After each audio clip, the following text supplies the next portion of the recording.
Waouh! Coucou les petits angoissés. Aujourd'hui, on se plonge dans une affaire de kidnapping. C'est parti. Il fait beau à Madrid ce 2 avril 1993. C'est le printemps, la saison idéale dans la capitale espagnole, entre les rigueurs de l'hiver et la fournaise de l'été. Mais ce n'est pas pour profiter du climat qu'Annabella Segura, 21 ans, étudiante en économie, est restée en ville, dans une jolie maison d'une banlieue résidentielle. C'est pour travailler.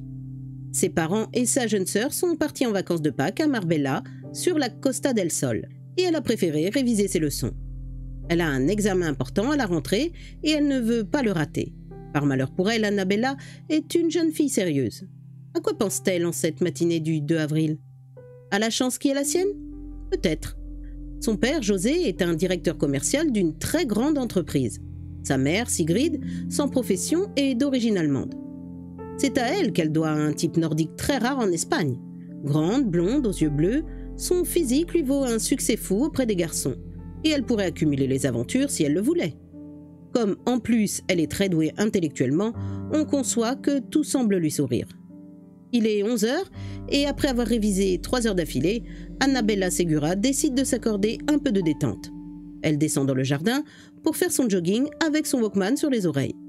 Le jardinier lui adresse un bonjour qu'elle n'entend pas et la voit se diriger vers la haie qui sépare la propriété de la rue. Il est vieux et il a la vue basse, ce qui va peser lourd dans la suite des événements. Elle ouvre la grille et c'est alors qu'une camionnette blanche s'arrête. 2 personnes en descendent. 2 hommes bruns croient voir le jardinier, qui se jette sur elle. Annabella crie et résiste. Une 3e personne vient se joindre aux premières. Il semble au jardinier que c'est une femme.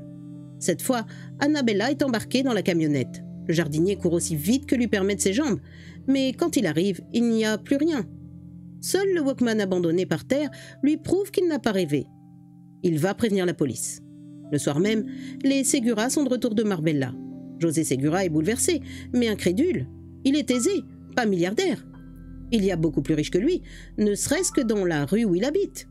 Or, des professionnels prennent leurs renseignements avant de se lancer dans ce genre d'aventure. Le commissaire Barrios, chargé de l'affaire, est de cet avis. Vous avez raison, monsieur Segura. Je penche effectivement pour une fugue. Une fugue, mais une fugue déguisée en enlèvement. Votre fille peut très bien être complice de ses prétendus ravisseurs. C'est beaucoup plus fréquent qu'on ne le pense. Ce n'est pas possible. Annabella est beaucoup trop sérieuse. C'est possible, croyez-moi. Souvent, on croit connaître ses enfants et on a de sacrées surprises. Et les policiers explorent méthodiquement cette piste. D'autant que les faits semblent leur donner raison.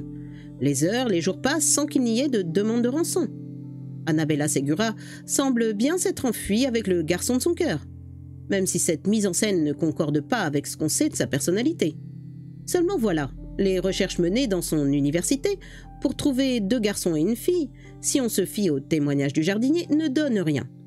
Les professeurs, comme les camarades d'Annabella, confirment au contraire ce que disent ses parents. C'est une jeune fille très sérieuse, incapable d'une chose pareille. Alors, en l'absence persistante de demande de rançon, le commissaire Barrios et ses hommes envisagent une possibilité plus inquiétante, une vengeance. Mais là encore, la piste n'aboutit pas. José Segura n'a pas d'ennemis dans son travail et Sigrid est une mère au foyer sans histoire. Ils ne font pas de politique non plus. On ne peut pas retenir une action de l'ETA ou d'une organisation quelconque. Alors, tout cela est apparemment absurde, et ce qui est absurde est inquiétant. Le commissaire Barrios fait ce qu'il peut pour rassurer la malheureuse famille, mais intérieurement, il est pessimiste. Et brusquement, le 14 avril, 12 jours après le drame, le téléphone sonne enfin chez les Segura. La police est, bien entendu, présente et enregistre la conversation. C'est une voix d'homme. « Monsieur Segura, 600 000 €, vous avez la somme? »« Oui. Alors ce soir minuit, route de Valladolid. L'endroit vous sera précisé sur place. Je veux entendre Annabella. Elle va bien. Je veux l'entendre !» Mais le correspondant a déjà raccroché. José Segura n'a pas menti, il possède bien cette somme. Sa société l'a mise à sa disposition pour qu'il retrouve sa fille. Le refus de faire entendre la voix d'Annabella n'est pas encourageant, mais il n'y a rien d'autre à faire qu'obéir. La route de Valladolid est une artère de la grande banlieue de Madrid. Monsieur Segura s'y rend avec sa voiture, avec une mallette contenant les billets, tandis que les policiers mettent en place une souricière. Arrivé sur place, il roule à petite allure, guettant un signal quelconque. Mais toute la nuit s'écoule sans qu'il se passe quoi que ce soit. Au petit matin, il doit rentrer. C'est pratiquement au moment où il rentre chez lui que le téléphone sonne. C'est la même voix que la veille. « Monsieur Segura, nouveau rendez-vous, 3 heures au cinéma Excelsior. Pourquoi n'étiez-vous pas là? Et Annabella ?» Pas de réponse, le correspondant a déjà raccroché. L'Excelsior est un cinéma du centre de Madrid. José Segura s'y rend encore une fois avec les 600 000 € dans la mallette, tandis que le commissaire Barrios et ses hommes prennent place autour des lieux. Encore une fois, c'est une pure perte. Il n'y a absolument personne. Il faut rentrer. Et ce jeu absurde et inhumain continue. Environ 1 jour sur 2, le même correspondant fixe un rendez-vous où personne ne se présente. Entre le 14 avril et le 24 juin, il n'y a pas moins de 21 appels. Il ne peut pas s'agir d'un mauvais plaisant, car la police a décidé de tenir l'enlèvement secret. À part la famille Segura et quelques intimes, personne n'est au courant. Mais s'agit-il bien du ravisseur? Car à aucun moment, l'homme n'a voulu faire entendre la voix d'Annabella. Le 24 juin, sur le conseil du même commissaire, José Segura décide de ne pas aller plus loin. Il refuse un 22e rendez-vous. « Non, tant que je n'aurai pas entendu la voix de ma fille, je n'irai pas. » Au bout du fil, il y a un silence, puis la voix reprend. « Vous avez raison. Nous allons lui faire enregistrer une cassette. Nous vous l'enverrons par la poste. » Effectivement, 3 jours plus tard, celle-ci se retrouve au courrier. Et monsieur et madame Segura l'écoutent avec l'émotion qu'on imagine. La voix de la jeune fille est peu distincte, au milieu d'un fort grésillement, et son message est bref. « Ne vous inquiétez pas, mes ravisseurs me traitent bien. Je désire tant vous retrouver, papa et maman. » Le commissaire Barrios les interroge. « C'est bien elle ?» José et Sigrid hochent la tête. « C'est elle, il n'y a pas de doute. » Mais l'enregistrement n'est pas terminé. Un des ravisseurs, une autre voix que celle du téléphone, prononce cette phrase déconcertante. « Il va maintenant se passer une longue période pendant laquelle vous n'entendrez plus parler de nous. Mais ne vous inquiétez pas, nous vous recontacterons. » Monsieur et madame Segura sont blêmes. Qu'est-ce que cela veut dire? Le commissaire Barrios esquisse une grimace. « Je ne sais pas. » Est-ce que c'est déjà arrivé dans une affaire d'enlèvement? Pas à ma connaissance. Ce n'est pas bon, n'est-ce pas? Cette fois, le commissaire ne peut plus dissimuler. Non, ce n'est pas bon. Les ravisseurs, ou ceux qui se prétendent tels, n'ont pas menti. Les mois s'écoulent sans qu'il ne se passe rien. Toute l'année 1993 exactement. Alors, en janvier 1994, la police décide de changer de méthode. Elle rend l'affaire publique. C'est aussitôt une immense émotion en Espagne. Les médias ne parlent que de cela.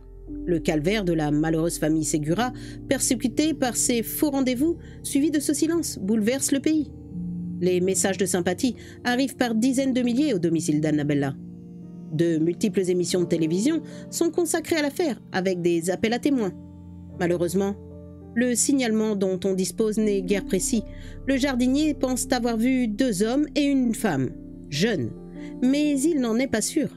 Il y a pourtant un élément solide, un seul, la cassette avec la voix du ravisseur. Elle est diffusée et rediffusée à la télévision et à la radio. Bientôt, il n'est pas un seul Espagnol qui ne la connaisse. Et les coups de téléphone affluent à la police, d'autant qu'il y a une récompense de 360 000 € pour qui livrera le bon renseignement. On ne dénombre pas moins de 30 000 appels en 1 an et demi. C'est en septembre 1995, plus de 2 ans après l'enlèvement, que parvient un coup de fil anonyme apparemment comme les autres. L'homme qui parle s'appelle Candido Ortiz. Il habite Tolède, il y a 35 ans. Le renseignement est aussitôt vérifié. Il y a bien un Candido Ortiz, âgé de 35 ans, qui habite Tolède. Il est mis sur écoute. On découvre qu'il est en relation avec Emilio Munoz, un repris de justice. La piste est suffisamment sérieuse pour que Candido Ortiz soit arrêté en compagnie d'Emilio Munoz et la femme de ce dernier, Felicia. Et Candido Ortiz avoue. Avec Emilio et Felicia, ils avaient l'intention de commettre un cambriolage dans les environs. Ils roulaient en repérage. Quand ils ont vu Annabella sortir, ils ont eu l'idée de l'enlever. Ils ont circulé 6 heures avec elle dans la camionnette et ils se sont rendus compte que l'affaire était au-dessus de leurs possibilités. Alors ils ont décidé de la tuer. Le commissaire Barrios, qui mène l'interrogatoire, veut croire qu'il ment, garder un espoir. Et la voix sur la cassette? Ce n'était pas la sienne. C'est Felicia qui a tenu son rôle. Je vais vous dire où on l'a enterré. Peu après, le commissaire et ses hommes exhument un squelette, dans une briqueterie près de Tolède. C'était bien Annabella, dont ses parents, dans leur désir qu'elle soit vivante, avaient cru reconnaître la voix. Annabella, la jeune fille sérieuse qui ne passera jamais son examen.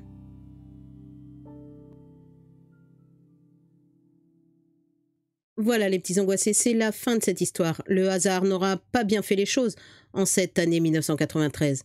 Et la pauvre jeune fille aura eu le malheur de tomber sur des ravisseurs qui n'étaient ni plus ni moins que des cambrioleurs indécis. À bientôt les petits angoissés.